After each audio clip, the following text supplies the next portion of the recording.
update on the dead body found on Mamaroneck Beach. School superintendent discusses restructuring plan. New grants awarded by the Mamaroneck Schools Foundation. Good news for Chocoholics. And an LMC-TV event, an LMC contest that you won't want to miss. Those stories and more coming up on this edition of Larchmont Mamaroneck Community News.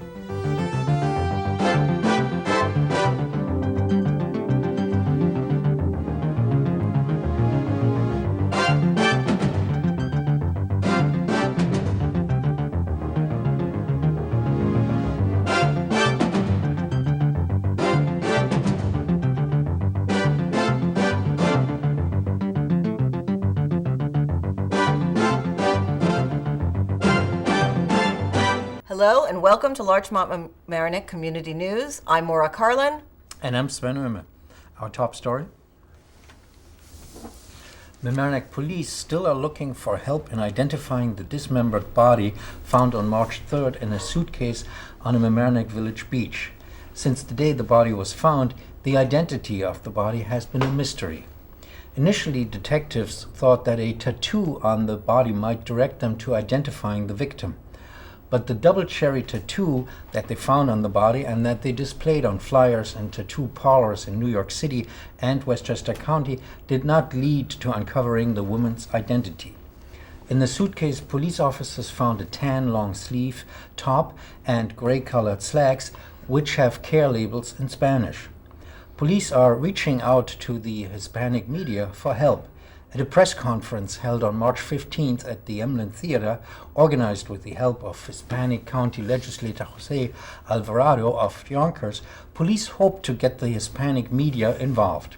According to reports on News 12, Alvarado could barely contain his disappointment that no member of the Hispanic media attended.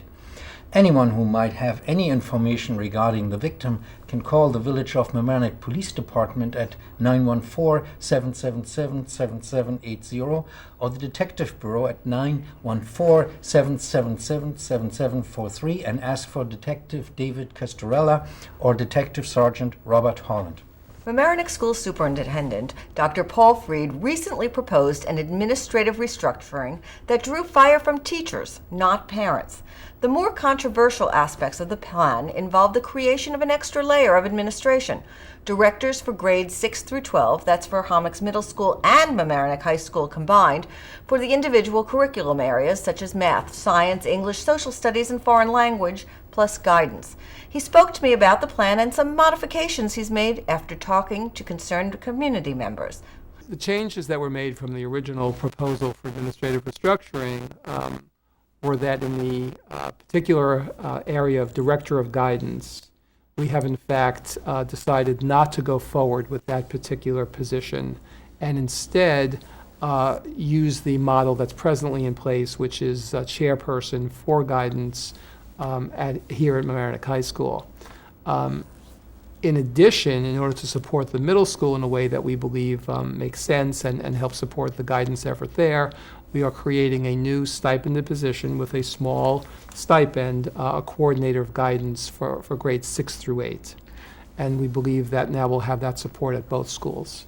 And both the Hommox and the high school chairs of guidance or Yes. coordinators will report to the Director of Special Services? Well, that of course was a position that we had recommended a new title for. So the Director of Special Education will no longer exist, but it will be the Assistant Superintendent for Student Support Services, and that individual would have, in fact, oversight for the guidance department, grades 6 through 12. As well as the special education and some of the medical programs? Correct, as present. So special education programs, the 504s, which are the medical part of students' profiles at times, as well as nursing services and the school physician. That will all be under that.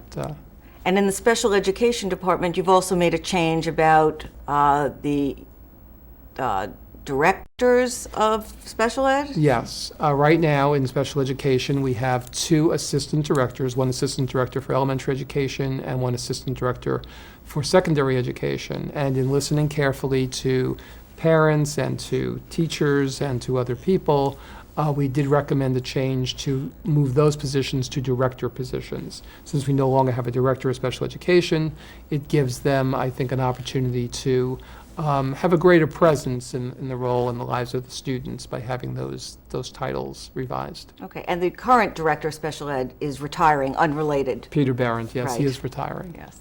Okay, so what are the other changes for the other subjects? Okay, the other changes are that in the area of art, here at Mamaroneck High School, we did in fact have, we were going to take away a release period and leave the stipend. That is now being restored. So in the area of art, that is now going to remain unchanged. They will have both the release period as well as the stipend, and so that creates the whole, so to speak, for the art department.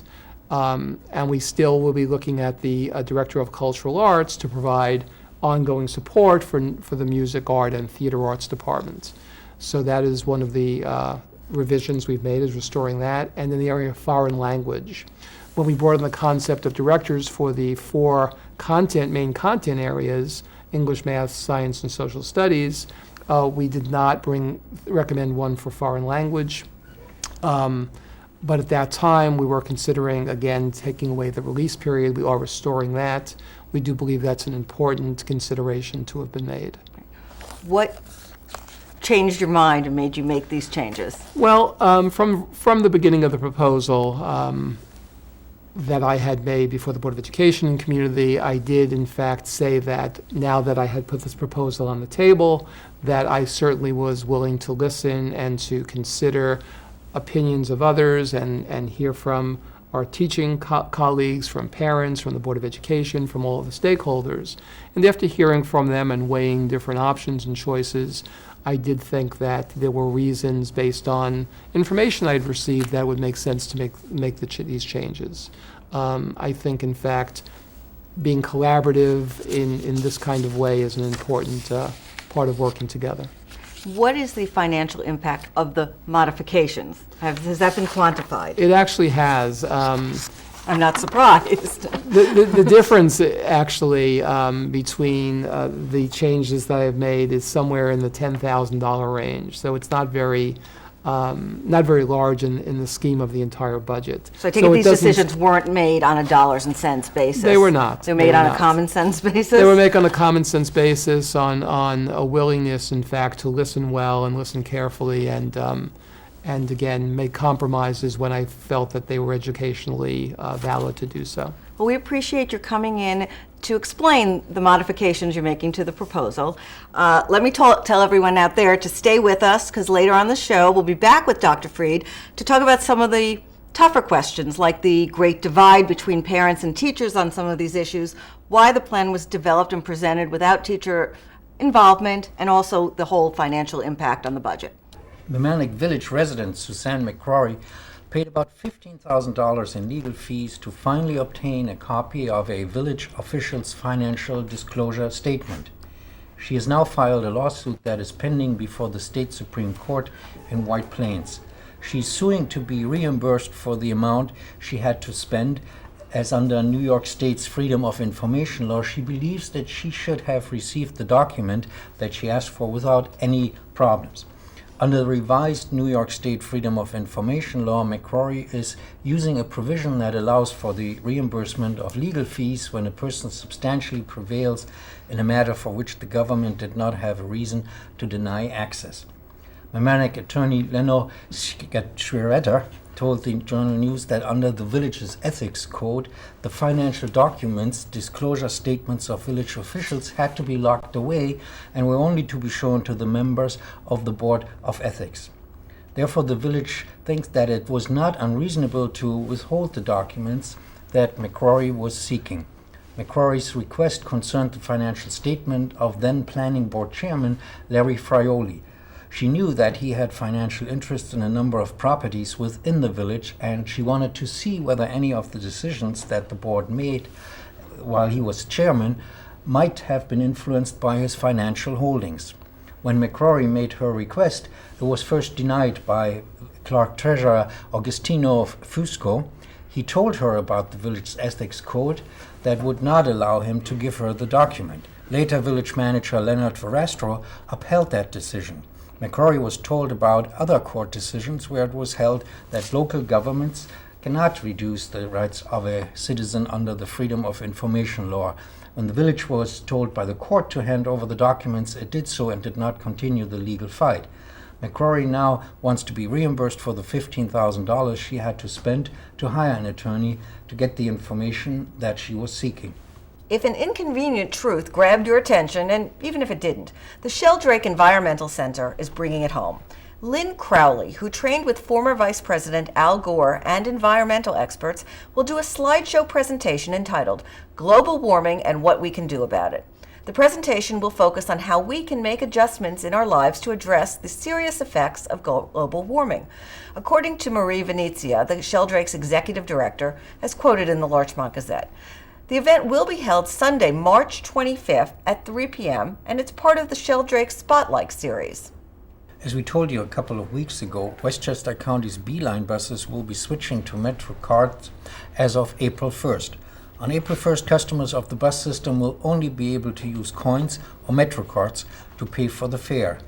A MetroCard van is currently touring Westchester, and the Metro cards can be obtained on the van for cash or credit cards. There are also special reduced fare Metro cards for seniors and for people who have disabilities that qualify them for these special cards.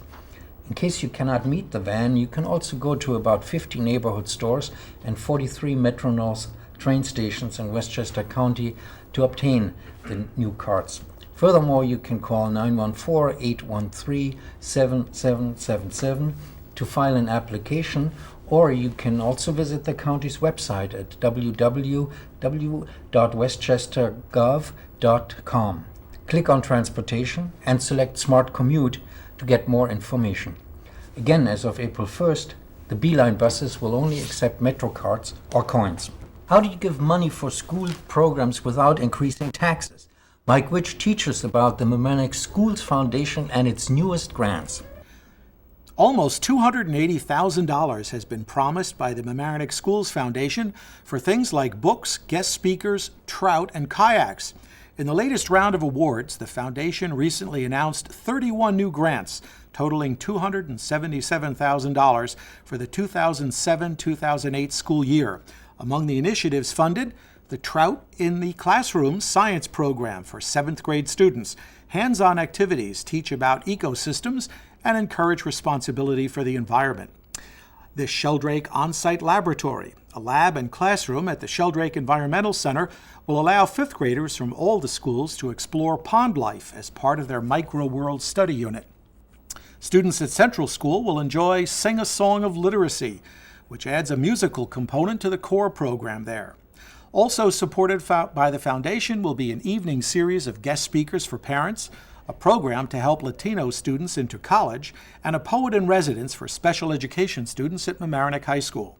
According to the foundation, there's a significant grant next year to the district to hire an experienced consultant grant writer to apply for funding from corporate and philanthropic foundations for programs such as technology, narrowing achievement gaps, and early literacy. These new awards were announced in the high school's Pace Theater on March the 5th. Also an occasion for the foundation to hear from 4 of last year's award winners. Those at the meeting heard Alicia Noon perform on a new piano purchased by the foundation for their performing arts program. There were also performances by the elementary school Fired Up Fiddlers and a high school string quartet that partnered with the New York Philharmonic through another grant funded by the foundation. The evening also included a video from 2nd graders at Central School. Titled Da Vinci Trunks, it featured the children's artwork, as well as their observations about how studying, drawing, and writing about scientific specimens like insects and skeletons has helped them learn writing, art, and science in the spirit of Leonardo da Vinci. Mamaroneck Schools Foundation President Barbara Henkind says the 31 new grants bring the total number of grants awarded since the start of the foundation in 1996 to over 200, equaling more than $1.75 million in funding for new and innovative programs in all of the district's schools. For a list of the recent awards, contact the district office, 381-2200. The foundation has its own website, mamaroneckschoolsfoundation.org, and you can get details there about past grants and how to donate. If you'd rather call, the phone number for the foundation is 698-9079. That again, 698-9079. For Larchmont and Mamaroneck Community News, I'm Mike Witch. Dr. Freed and I spoke earlier about modifications to the administrative restructuring proposed for the Mamaroneck School District, but now it's time for the tougher questions. Can you tell me why the big difference of opinion on your proposed administrative restructuring? I mean, from what I saw at the board meeting where you presented it, you had parents supporting it and teachers opposed to it. That's a real, I don't remember seeing that kind of difference of opinion between teachers and parents before in the district. Right. Why? Yeah, it's an interesting and fascinating question. I think that as I proposed the plan, if you remember, I did talk about the reasons that I thought proposing this plan was important. And, that I kind of used the 18 months as a gauge. I had been here that long. I had listened carefully to teachers and to parents. And I thought that in many, many ways, both groups were making compelling cases for why, in fact, we needed some additional administrative assistance in the district. Parents would talk to me about the fact that it was very, very difficult to bring concerns forward at times because there wasn't someone directly connected to the teachers and departments, that assistant principals were always so busy, so was the principal, 4 administrators in a school this large. And so, in fact, thinking about what parents were concerned about, having the children challenged, having inclusionary practices work seamlessly, so there was real collaboration between regular education teachers and special education teachers. As I looked at the achievement gap, where when I arrived here, I was given a report to read about an achievement gap committee that had gotten together a task force and presented some information, and yet nothing had gone forward with that. And all of those pieces started to help me think about how to help with that. Now, teachers, through the Teachers Association and meetings with Teachers Association, will actually talk about issues connected with helping our newest teachers, our non-tenured teachers, succeed. And in times when they didn't succeed, we were actually being criticized that we didn't give them enough help and enough support. And another issue that the Teachers Association brought forth very clearly was the need for differentiated professional development, saying that our second-year teachers shouldn't get the same professional development as our teachers who have been here 25 years, and how could we do better with one assistant superintendent for curriculum and instruction. So in weighing all of those things, I thought the answer really was content area directors who knew the subject area, who could be there to liaison with parents, who could in fact give support to our newest teachers, who could help differentiate professional development because they knew the content area and had lived in the shoes of the department that they'd be working with. Well, and for all of those reasons. Had you heard things about parents wanting more accountability of teachers regarding the curriculum? Was that part of it? I wouldn't call it accountability so much as alignment between curriculum, making sure there was smooth transitions from grade to grade.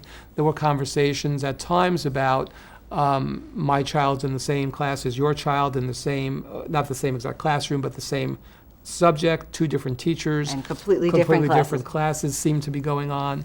Those kinds of issues were on parents' mind. And this is in part to remedy this. Exactly. And you asked me why the Great Divide, of course. That Yes. was really the question. So in explaining what prompted me to bring the initiative forward, I think the Great Divide is that as I've listened carefully to teachers, I was actually at a meeting with the high school math department. It was an hour and a half I spent with them after school just the other day.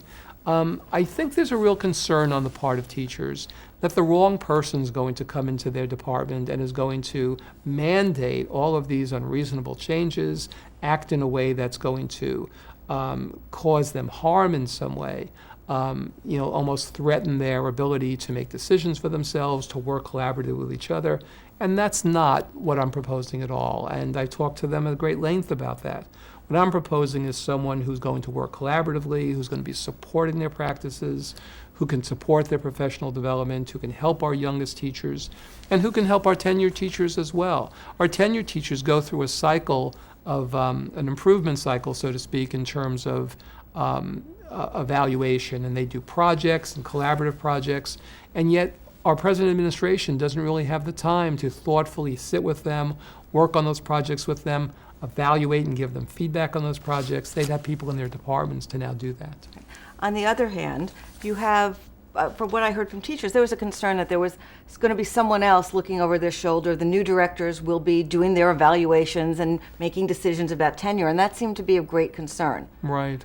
Well, I would think, if I was a non-tenured teacher, that I would prefer to have someone who, in fact, understands my work. If I'm a high school physics teacher, if I'm a math teacher, and I have an assistant principal who's maybe an English major who comes into my science classroom, into my math classroom, I would much prefer to have somebody who, in fact, has walked in my shoes, knows the content area. Okay. Now, you talked about meetings with teachers. One of the big criticisms here was that teachers were kind of the last to find out in some respects. There were teachers who found out about the proposal by reading ads in the New York Times. And I know that at the meeting you addressed this, and correct me if I'm wrong. Mm-hmm. It wasn't so much an apology as an explanation as to why it was done top-down instead of more collaboratively. Has that been smoothed over, and why was it done the way you did it? Sure. Well, let me just say that if teachers found out because they read it in the New York Times, they either didn't read the email that I put out long before the ad went into the New York Times, and they also weren't, of course, part of the culture of the building because it was talked about, as you can imagine, at great length the moment the news came out. I did email the entire staff about the proposal. The next step was to write a letter to our parents. And then the third step was, in fact, to publish the ad, so to speak, in Times, looking for the candidates. And so why was it done that way? Well, first of all, it was an apology because it is not my style to be top-down. I think that the teachers that I have met with in all the departments that I've been invited to, my style that has been there with the Teachers Association, and the last 30 years of my career, including 2 principalships, an assistant superintendent position, and so on. That has not been my style.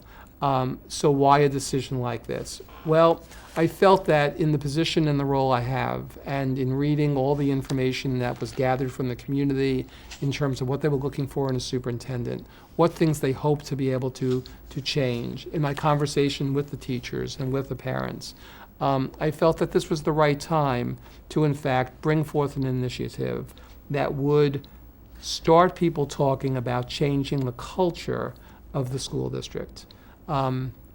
There is a culture in the school district that, in fact, says that we're terrific, and I also think says, though, that we're good enough. And I think that no matter how good we are, and I think we're a great school district, we're successful with kids, we send kids to great colleges, no matter how successful we are, I think we can grow and become better. And I think we needed something to nudge us in that direction. Okay, that doesn't explain doing it top-down. Was it a timing thing? Well, I think, in fact, in order to try, in fact, to bring this kind of initiative forward in a different kind of way would have taken years. And I don't think the district should have to wait years in order to move toward a more excellent school district. So were you prepared for the reaction that you got from teachers? I wasn't surprised about some of the reaction. I would hope, though, and I'm counting on that everyone, of course, being professional, being good at their jobs, is going to continue to do their very best for the children in the district, and understanding that, in fact, there is sometimes a need for a push in a direction, and hopefully from this point forward, there'd be the willingness to work collaboratively with me, with the other administrators as we go forward. And have you been getting that kind of cooperation so far? Well, I think so. I think, again, that our teachers are professionals. They've been very respectful. They have, of course, voiced their opinion. I understand that. But if, for example, at the math meeting for an hour and a half, while people voice their concerns, I talk to them very specifically about the concerns. One teacher, for example, talked about, as I mentioned before, someone coming in and doing all of these things, which to me just sounded dreadful, like this person doing this.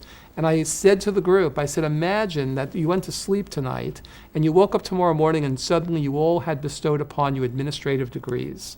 And now you, in fact, could be a person that comes into your very nice math department and your terrific math department and, in fact, has the job of supporting teachers. Would you become this tyrant you're afraid of? Where, in fact, do you think we're going to come up with this person? The interview process is totally transparent. The math department and the people on the interview committee, which are teachers and parents, they're going to, in fact, get all of the resumes. I'm not keeping any back. They're going to get all of those resumes. They're going to screen the resumes. They're going to screen the people. They're going to do extensive interviews with those they want to bring back. They're going to recommend 2 people to me. I'll interview them. I'll go back to the committee. We'll talk about who the best choice is. It's all out there in the open. So they're going to be helping pick that hopefully terrific person. Now, while I said before that most parents seem to support the idea, what I have heard from other parents, a concern is many of them would seem to prefer smaller classes. I know many people who complain about class sizes 28, 30 kids in an accelerated class, and that's a big class. How do you respond to that concern? Well, I respond to it by saying that I'm also for smaller classes. But there are certain aspects of smaller class size that we have to be aware of. First of all, there's a lot of research about class size.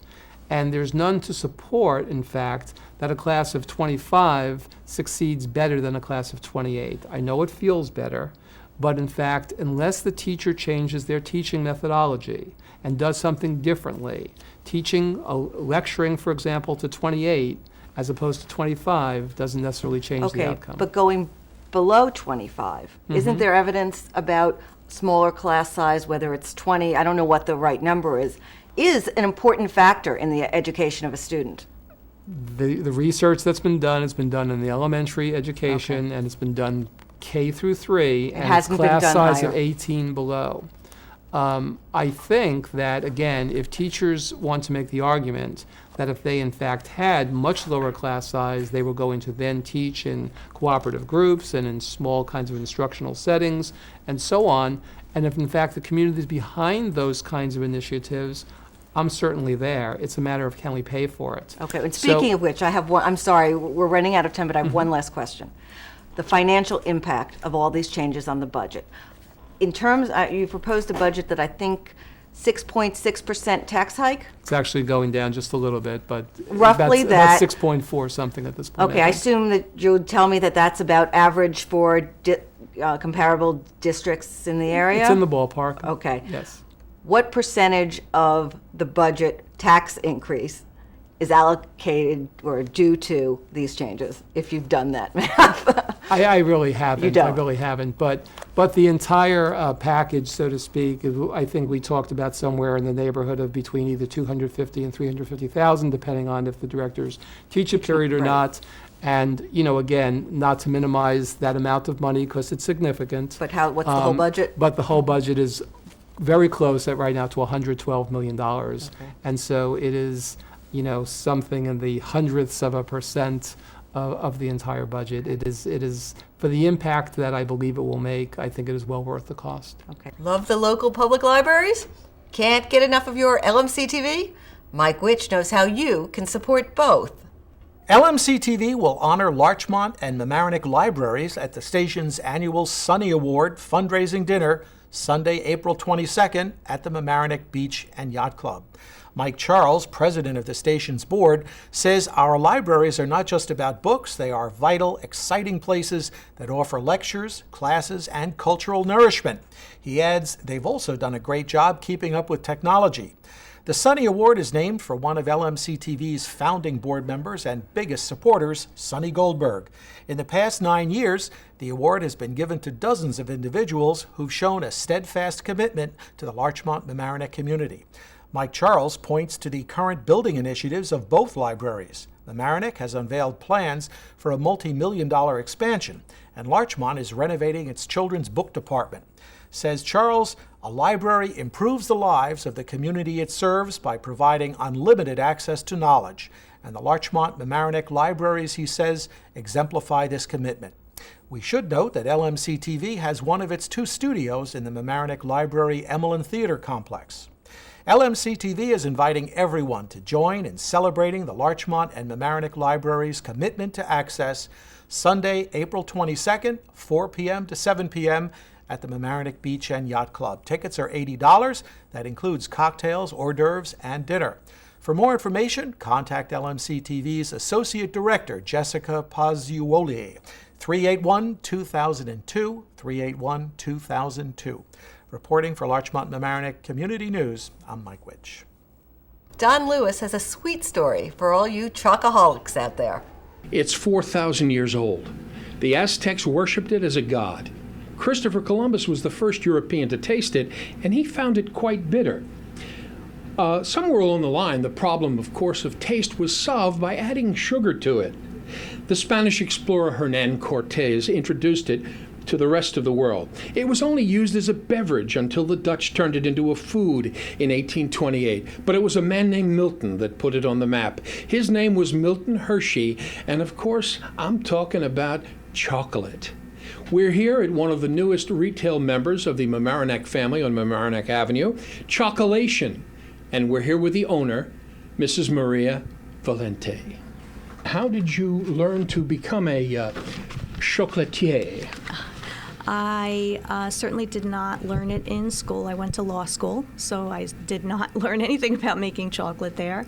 I did, however, recently just go to the French Culinary Institute, where I took a very intensive chocolate course and learned a great deal about making chocolates. These are my peanut butter truffles. Right here are cherry almond truffles. Here are some bonbons. These are a maple cream bonbon that haven't been decorated yet. My son is a police officer right here in Mamaroneck Village, and he comes in after his shift in the mornings and has his breakfast. And my daughter is a great help to me. She comes in after, she's a teacher, and she comes in after she's finished with school and helps me tremendously. Okay, this is Christopher Graves, and he is a culinary student at Monroe College in New Rochelle, and he's been with me right from the very beginning. I think he's the first person I hired, and I am delighted to have him. He is helping me a great deal with baking and comes up with new ideas every day. I feel like I've been very blessed in having gotten some great training in starting this business from the Women's Enterprise Development Center. And through them, I was able to find out about the Eileen Fisher grant. And Eileen Fisher, who is a clothing designer here in Westchester, gives a $10,000 grant to 5 women every year, and I was fortunate enough to be one of them. So in my way of giving back for what Eileen has done for me is to take in other women's products and sell them and try to help their businesses grow. So along those lines, I have Amy Milano, who calls herself the Big Girl Baking Company, and she does phenomenal savory cookies as well as this sweet and savory spicy nut mix. Then I have Chris Ann, who is local here in Mamaroneck, and she's doing a lot of baking for me. She does cookies, she does pound cake. Then I have Kathy Schauber, who has Kathy's specialty biscottis, and they're wonderful. Down here is Suzanne Sweets, and Suzanne is up in Mount Kisco. She's doing phenomenally well. She was actually named as one of Crane's top 100 corporate gifts this past holiday season. So all these women are my little team. Well, we want to thank you very much, Maria Valente, for LMC-TV Community News here at Chocolation. I'm Don Lewis. Almost anything goes, according to Mike Witch. Hey, video producers out there, you've got until May 11th to create your masterpiece and then enter it into LMC-TV's Almost Anything Goes Festival. Why bother, you ask? Well, because it's fun, and because you may win cash, even the grand prize, a video camera donated by Cablevision of Westchester. This is our community television's 8th annual short video festival. Categories are arranged by age group and subject areas. Comedy, art and music, documentary, and drama are just a few. The contest is open to anyone who lives, works, or goes to school in Larchmont, Mamaroneck, and Rhinebeck. Winning programs will be screened at the Emmelyn Theater on May 24th. Visit lmc-tv.org for more information and an entry form, or call the office at 381-2002, extension 202.